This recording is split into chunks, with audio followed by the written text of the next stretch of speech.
Assalamualaikum warahmatullahi wabarakatuh. Perkenalkan, nama saya Salwa Azizah. Nama saya Astuti. Kami dari kelas 12 MIPA 3. Kami di sini ingin membuat praktik sederhana, yaitu elektrolisis.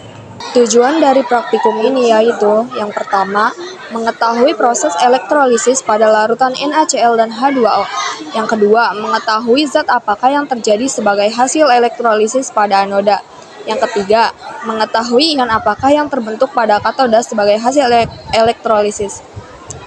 Alat dan bahan, yang pertama ada gelas dan air, yang kedua ada garam, yang ketiga ada kardus sebagai penyangga pensil, yang keempat ada 2 buah pensil sebagai elektroda. Elektroda nantinya ini adalah grafit yang ada di dalamnya. Grafit dalam pensil ini berperan sebagai elektroda. Yang kelima ada kabel penjepit buaya. Yang keenam ada baterai 9 volt. Tahapan proses percobaan. Pertama-tama siapkan 2 buah pensil yang sudah diraut di bagian kedua sisinya. Kemudian siapkan kardus dan buat 2 buah lubang seukuran diameter pensil. Selanjutnya masukkan 2 buah pensil tadi ke dalam kardus yang sudah diberi lubang.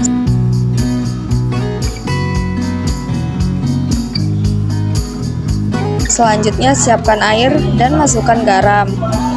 Kemudian aduk hingga garam tersebut larut.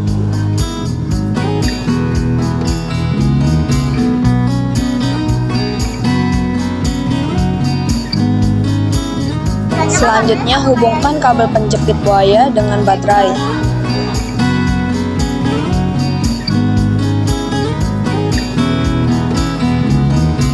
Kemudian hubungkan baterai 9 volt dengan grafit yang ada di pensil dengan kabel yang saling terhubung dengan capit buaya.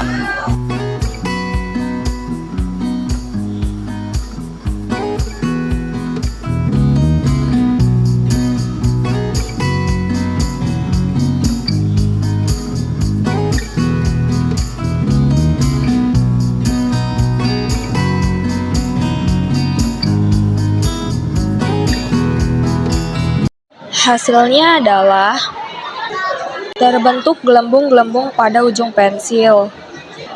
Dan ini dia proses elektrolisis yang terjadi. Elektrolisis adalah suatu proses di mana arus listrik bisa menguraikan larutan elektrolit, yang artinya terjadi proses perubahan energi listrik menjadi energi kimia atau yang bisa disebut dengan reaksi redoks. Pensil yang dihubungkan kabel berwarna merah bermuatan positif, sedangkan yang berwarna hitam bermuatan negatif. Elektrolisis memerlukan perantara elektroda yang tercelup dalam larutan elektrolit saat tegangan diterapkan terhadap elektroda itu. Arus listrik yang kita gunakan saat ini adalah baterai, dan larutan elektrolitnya adalah garam. Mengapa bisa terbentuk gelembung-gelembung di ujung pensil itu? Simak pembahasan berikut. Pada praktikum kali ini, kita gunakan garam atau NaCl dan air, kemudian menggunakan elektroda karbon yang telah dialiri arus listrik positif dan negatif. Kemudian di sini ada NaCl yang terdiri dari ion Na+ dan Cl-, lalu ada air atau H2O yang terdiri dari ion H+ dan ion OH-. Pada praktikum kali ini terbentuk gelembung-gelembung gas pada anoda dan katoda. Lalu gelembung-gelembung gas apa sih itu? Pada anoda yang bermuatan positif, maka akan menarik ion-ion yang bermuatan negatif. Salah satunya adalah ion Cl- yang kemudian akan memberikan elektronnya kepada anoda. Disinilah terjadi proses oksidasi. Dengan rumus 2Cl- menjadi Cl2 plus 2E. Atau bisa disebut sebagai gas klorin.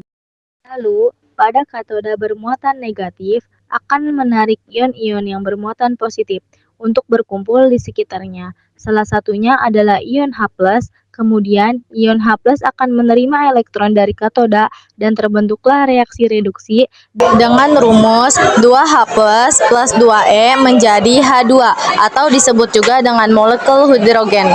Sementara itu, Masih tersisa ion Na+ dan OH-. Kedua ion ini bergabung membentuk senyawa NaOH yang merupakan basa kuat.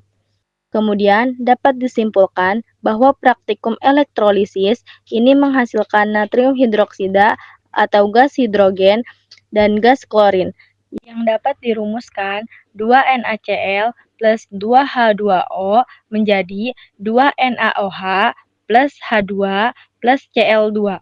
Jika kalian mencoba untuk mencium aroma larutan setelah praktikum, maka akan tercium aroma seperti kaporit. Aroma kaporit itu berasal dari gas klorin atau Cl2, karena Cl2 ini biasanya digunakan sebagai kaporit dan juga sebagai bahan pembersih dan beberapa produk-produk pembersih lainnya. Sekian praktikum kimia dari kami, kurang lebihnya mohon maaf. Wassalamualaikum warahmatullahi wabarakatuh. Dadah.